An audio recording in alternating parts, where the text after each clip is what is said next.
ꯈꯨꯔꯨꯝꯖꯔꯤ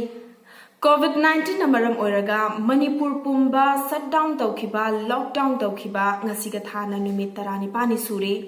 school suti thaba na maram oiraga angang singna makhoi gi mayumda matam karam na leli amadi miyamda kari pauzil piraklibage makhoi na kari haining libage haibadu puduna lakchari mityeng taminasi COVID-19 na maram oiduna Manipur yauna malem pumbada laichat asigi awaba mayok nariba matam masida Manipur dasu miyoi khudingmak kham thengna waba mayok nabagi mami chauna tari awaba sing asigi marakta wariba miyoi kanglup khara hairagadi pikliba angang sing amadi makhoigi mama oibi singni ngasiga thana chatharakpa numit 19 sujalakpaga loinana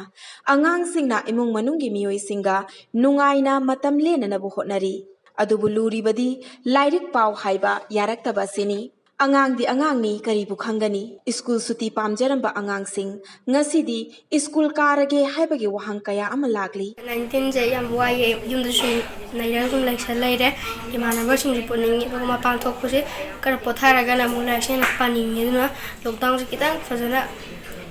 semna bokon bokona biu tuna bana bokona biu lockdown ge am thuna hangani habdi coronavirus covid-19 na maram oiraga koi yumda sum leibase waye aduna school du su chatninge du school chapadu su imanabi myam do yamna nisange do school chat bade lockdown ge khathuna hangdora di school du chat phangalamne do sum mobile gumba tv gumba yengsala ju waye do like su dum tawe khoi do adu like tawba loiga marakta gap leibdo khoi tawbam khangde aduna lockdown ge khara thuna hangdora di fani ai school ju kadre imanabi ge sanaba su phangre ayukta like pai adum like pa leibda ai ware ai goi gi dimangon masare kitangni ai hana gi chen cheng bu tawre ai school ju ka hande imanabi ge se khadre tum se khadre ai imanabi ge khanani Masigi mathakta khwaidagi wariba kanglup hairagadi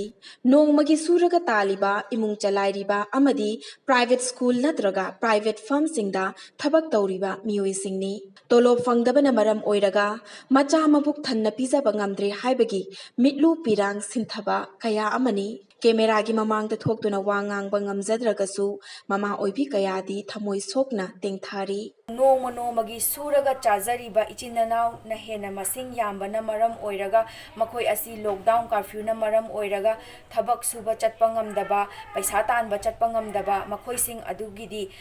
अखोगी concern authority दा मियेंग चंगबियु हाइना आइना हाइजरी अखोगी private job दा अखोगी private company दा थबक तौरिबा इचिनाव सिंग असिसु थबक चत्रबनिना मखोई सिंग असिदी अखोगी थागी तोलोब अदु फंगोइदौरिबनी अदुगा थागी तोलोब अदुना अखोगी इमुंग पुरिबा कया अमदी मखोगी अखोगी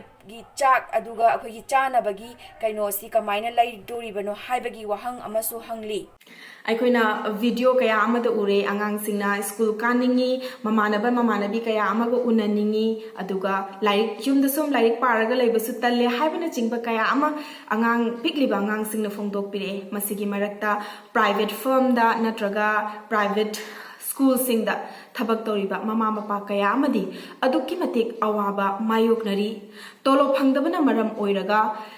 चाननबा नोंमगी चरा अनि चाबसे मसी लैननबा लैरक्तबदगी अवाबा कया मायोकनरिबा ममा मपा ओइबसिंगना करिगुंबा खरदंग मखोइगिदमक्ता तौबिरक्लबदी कंसर्न अथॉरिटी ना मखोइगिदमक्ता युमदगी ओइरसु करि तौरक्पा यागे मखोइगी थागी सैलरी पीबा याननबा अदुगुंबा प्लान अमा सिनबिरक्पा तारगदी वारिबा ममा मपा सिंगसे खरदा ओइरबसु साफगदरा हाइना खंजै पाउदम जरीबी I Pinky Okram reporting from home impact news.